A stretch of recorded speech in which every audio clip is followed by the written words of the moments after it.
आप लोग देख रहे हैं न्यूज बातचीत। 2024 के लोकसभा इलेक्शन के 3 फेज समाप्त हो चुके हैं।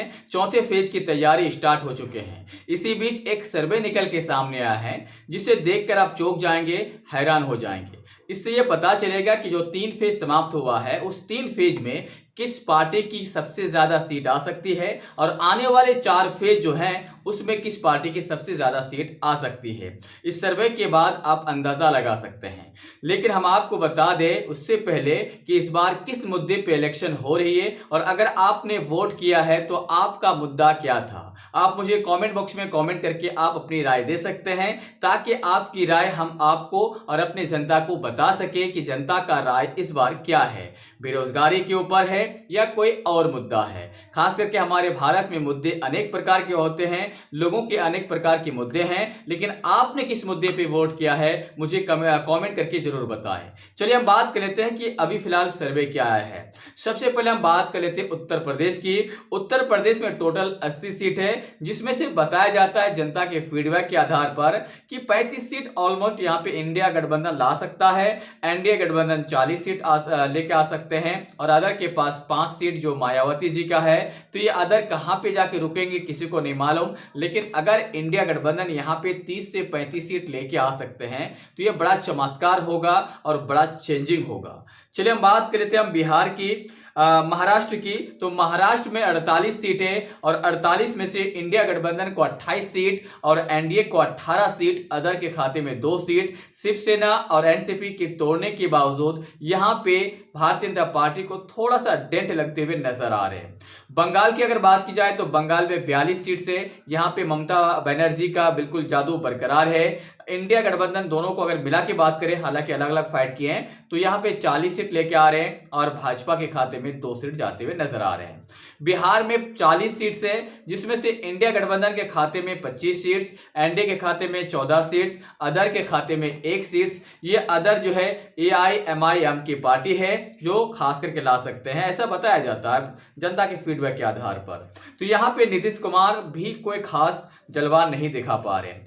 तमिलनाडु में 39 सीट्स है जिसमें से इंडिया गठबंधन को 23 सीट्स, एनडीए को 15 सीट्स, अदर के खाते में 1 सीट जाते हुए नजर आ रहे हैं। आंध्र प्रदेश में एक बार चमत्कार फिर देखने को मिला है। यहां पे इंडिया गठबंधन को 14 सीट्स, एनडीए को 10 सीट्स, अदर के खाते में 1 सीट जाते हुए नजर आ रहे हैं। मध्य प्रदेश में थोड़ा सा चेंजिंग हुआ है। मध्य प्रदेश में शिवराज सिंह चौहान के खास करके किनारे की वजह से वहां पे माहौल बदला है।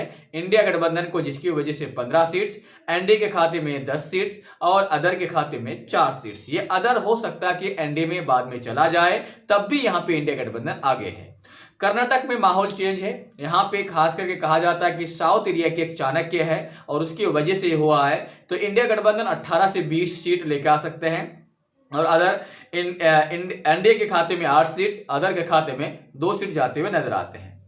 बात की जाए गुजरात की, तो गुजरात में 26 सीट्स है जिसमें से बताया जाता है कि 11 सीट्स लेकर आ सकते हैं, लेकिन अभी जो लोकल सर्वे आया है तो वहां पे एक रेंज दिया 5 से लेकर 11 सीट्स।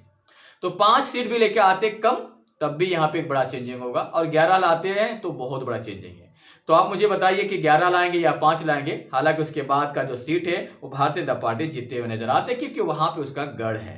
राजस्थान में 25 सीट्स है जिसमें से इंडिया गठबंधन को 15 सीट्स, अदर के खाते में 10 सीट्स, अदर नहीं एनडीए के खाते में 10 सीट्स और अदर के खाते में 0 सीट्स। केरल में बहुत बड़ा चेंजिंग है, 20 सीट्स है। यहाँ पे इंडिया गठबंधन को मिलता हुआ नजर आते हैं 12 सीट्स और अदर के खाते में 8 सीट्स और एनडीए की बात कर ले या भाजपा की बात कर ले यहाँ पे 0 सीट्स, यहाँ पे उसका सुपड़ा साफ है। उसके बाद आता है उड़ीसा। उड़ीसा में थोड़ा माहौल चेंज है, 21 सीट्स है जिसमें से इंडिया गठबंधन के खाते में 15 सीट्स, एनडीए के खाते में 5 सीट, अदर के खाते में 1 सीट जाते हुए नजर आ रहे हैं। तेलंगाना में भी भाजपा का सुपड़ा साफ है, 17 के 17 सीट इंडिया गठबंधन यानी कांग्रेस के खाते में जाते हुए नजर आ रहे हैं। तो तेलंगाना बिल्कुल फतह एक प्रकार से कह सकते हैं और भाजपा का 0 है। आसाम में थोड़ा चेंजिंग है। आसाम में यहाँ पे 14 सीट से इंडिया गठबंधन के खाते में 6 सीट्स, एनडीए के खाते में 4 सीट्स, अदर के खाते में 4 सीट्स। ये अदर एनडीए में आराम से चले जाएंगे तो यहाँ पे एनडीए 8 सीट्स लेकर आ सकते हैं। तो यहाँ पे खास करके माहौल चेंज है और भाजपा यहाँ पे आगे है। झारखंड में हेमंत सोरेन की वजह से बड़ा चेंजिंग देखने को मिला है। इंडिया गठबंधन के खाते में 10 सीट्स, एनडीए के खाते में 4 सीट्स, अदर के खाते में 0 सीट्स आते हुए नजर आते हैं। पंजाब में 13 के 13 सीट्स इंडिया गठबंधन में जाएंगे, क्योंकि कांग्रेस और वहां पे आप आदमी दोनों अलग फाइट कर रहे हैं। अलग फाइट करने की वजह से वहां पे सारे सीट्स दोनों के खाते में जा रहे हैं, भाजपा का 0 है।